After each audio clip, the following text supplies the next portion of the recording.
E aí, meu povo, tudo bem com vocês? Bem-vindos ao meu canal, eu sou o Gabriel e hoje eu vou estar trazendo um vídeo aqui que foi muito pedido pra mim pelos inscritos aqui do canal, principalmente depois daquela live que eu fiz com a Mari, o Bruno de Maio e o Edu Caraza, em que a gente discutiu sobre o ano de 2020, as músicas e afins, e uma das coisas que o pessoal me pediu bastante era sobre o disco Rare de Selena Gomez. Literalmente falaram, Gabriel, por que você não revisa esse álbum? Fala da era, fala dos antecedentes, conta do álbum, né? Tipo, faz o papel que Selena Gomez não exerceu ali de promover o seu próprio álbum, né?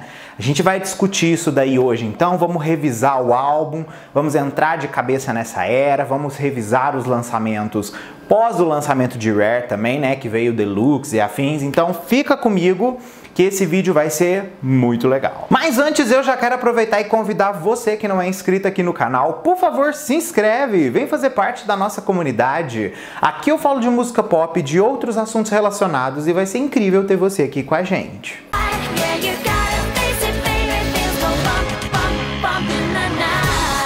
Bom, vamos começar, afinal de contas, relembrando o Air a partir do momento que Selena começa a gravar esse álbum. Por quê? O disco Rare, gente, segundo a própria Selena, ele começou a ser gravado muito pouco tempo depois que a turnê Revival chegou ao fim. Tá? E assim, a gente precisa salientar que esse álbum demorou muito para ficar pronto, né? E várias coisas aconteceram na vida de Selena que a gente pode dizer assim que literalmente foi um álbum que redefiniu muita coisa nela quando foi lançado, né? Mostrou outras vertentes dela totalmente diferente do disco anterior, que foi o Revival. O primeiro ponto que a gente começa já a falar quando a gente fala do lançamento do Rare é a gente começar entendendo que a Selena, ela interpretava esse álbum como o segundo álbum de estúdio dela. Por quê? A Selena meio que ignora, gente, os lançamentos dos seus 4 álbuns de estúdio antes dela oficialmente assinar com a Interscope, que foi os discos que ela lançou dentro da Hollywood Records. Então ela ignorou Kiss and Tell, A Year Without Rain, When the Sun Goes Down, o Stars Dance, que eu amo, né? E ela foca literalmente ali do Revival pra frente. Com isso, a gente tem a Selena entusiasmada para começar a gravar novas músicas. E ela literalmente começa a fazer isso pouco tempo depois que ela sai de turnê oficialmente. No ano de 2016, um ano apenas depois que a Selena tinha lançado o disco Revival, ela foi no Met Gala e ela afirma que ela estava sim trabalhando em novas músicas, mas que o lançamento não estava próximo. Afinal de contas, gente, ela estava muito recente dentro de um ciclo que, assim, a gente precisa salientar, foi o maior da carreira dela, que foi o ciclo do Revival, né, que reposicionou ela completamente como artista. Então, é um ciclo que foi mais longo, ela estava ainda lançando singles até o ano de 2016, então assim, a vida da Selena estava por conta de Revival, por mais que ela já estivesse criando coisinhas ali. Em julho de 2016, a Selena teve um surto e ela postou no Twitter que estava com um novo álbum finalizado. Como assim, gente? E depois ela editou a legenda, na época que o Twitter ainda podia ser editado, né? Editou a legenda e mudou o argumento ali falando que as coisas estavam começando literalmente a acontecer. Ou seja, acredita-se que no pé que as coisas estavam da carreira da Selena ali entre o ano de 2016 e 2017, realmente ela chegou a ter um álbum pronto e depois ela fez um outro álbum. Então acredita-se que ela realmente gravou 2 trabalhos completamente distintos para no final das contas escolher qual dos 2 ela iria lançar como álbum de estúdio. Veio e foi. E Selena Gomez, assim, como vou dizer pra vocês, não lançou nada. Literalmente, gente, não fomos a lugar nenhum. A gente começou a ter um respiro do que a gente acreditava que ia finalmente começar a era com o lançamento de Bad Liar, que acabou ficando no churrasco também.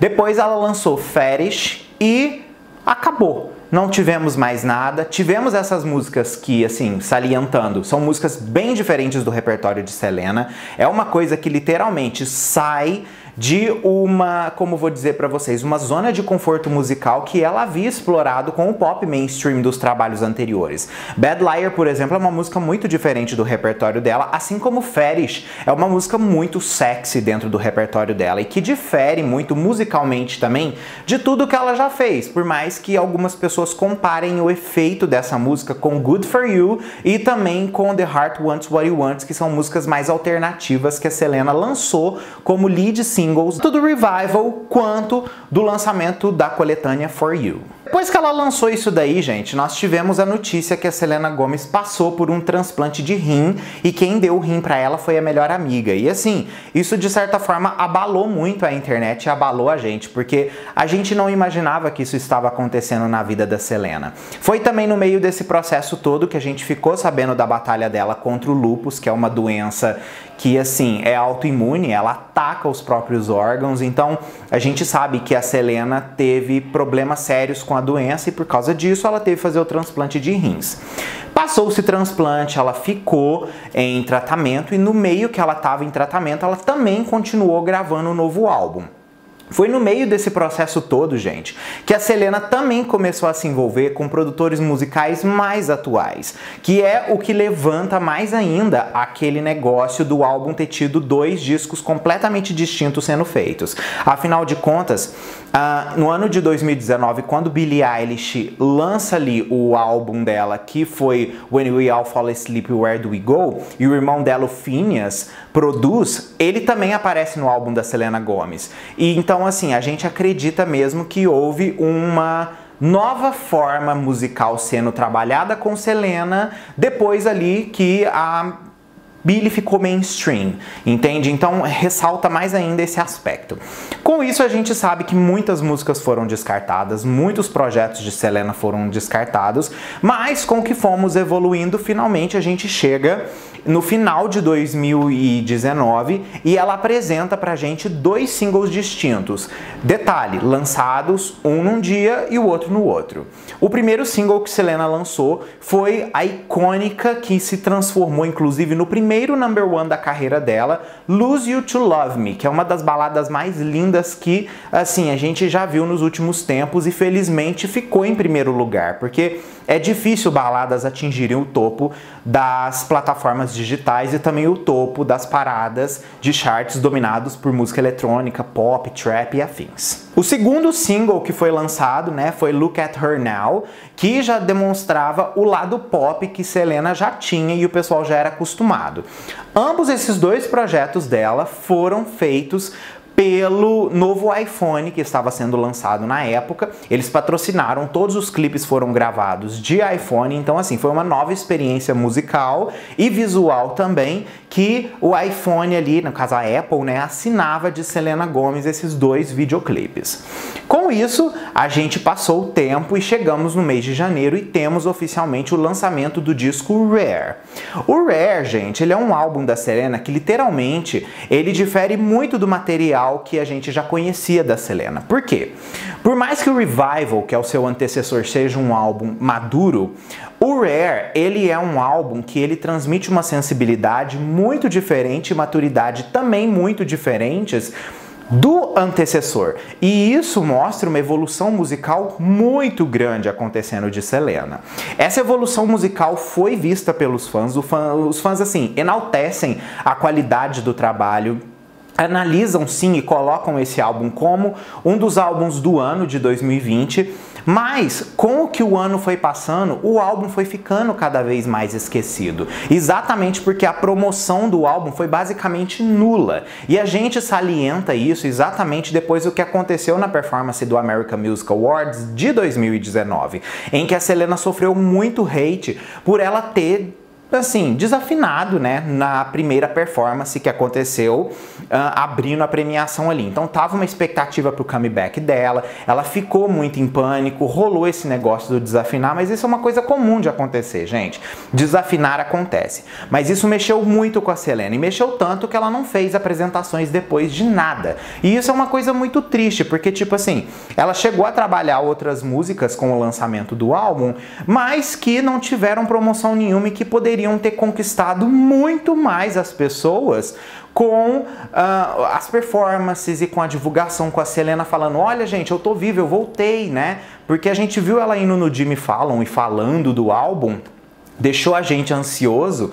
E depois ela não faz mais nada, ela não divulga, ela dá pouquíssimas entrevistas, fica um trabalho morno feito comercialmente, então assim, isso acaba frustrando os fãs, porque todo mundo esperava que a Selena fosse se dedicar mais para esse álbum, já que era o comeback dela depois de tanto tempo e depois de tudo que ela... De qualquer forma, gente, o álbum estreia no topo da Billboard 200, tornando-se o terceiro álbum número 1 da Selena Gomez nos Estados Unidos e o primeiro lançado da década de 2020 a liderar o ranking. Ele ganhou, para vocês terem uma ideia, 112 mil unidades equivalentes a álbuns, incluindo cerca de 53 mil vendas puras de álbuns, tornando-se seu terceiro líder no ranking consecutivo. O álbum também fez posições altas, né? Ficou em primeiro lugar em outros topos de países, e parece que isso não foi o suficiente. A Selena foi uma das artistas que teve mais streaming em 2020 e mesmo assim o álbum acabou sendo esquecido mesmo no churrasco. A gente teve um respiro de, assim, esperança, vou dizer pra vocês, com o anúncio de uma versão deluxe que a Selena falou no Jimmy Fallon enquanto ela estava fazendo uma entrevista para ele, e ela fala que ela tinha material ainda que ela gravou durante a era Rare, que ela tinha desejo de lançar, mas ela ainda não sabia como ela ia arquitetar tudo ali. Inclusive, ela fala exatamente de uma faixa que, assim, entusiasmou os fãs, que foi a faixa Boyfriend. Essa música ela acabou entrando depois nessa nova reedição do Rare, que foi lançada alguns meses depois do que o álbum original tinha lançado, como forma Deluxe Edition. Só que o que rola? Não adiantou nada. A Selena incluiu 3 músicas, lançou o projeto e com clipe acabou. Não teve uma performance, não teve uma promoção, a gente literalmente ficou frustrado. E com que foi passando o ano, gente, por mais que o disco Rare tenha um repertório lindo, possua músicas incríveis, outros discos que foram vindo em 2020 acabaram, vocês percebem ali, engolindo o Rare, né? E isso vocês veem por lançamentos que vieram tipo assim, entre abril, maio e junho, basicamente a gente não ouvia mais falar no Rare. Teve Dua Lipa, tivemos Lady Gaga lançando também o álbum dela, tiveram outros artistas que vieram lançando seus projetos. E tudo isso, gente, no ano de 2020, numa época de coronavírus, onde a gente estava isolado em casa, era um momento, talvez, ela focar numa promoção mesmo que fosse digital para falar para as pessoas, ó, gente, eu ainda estou aqui.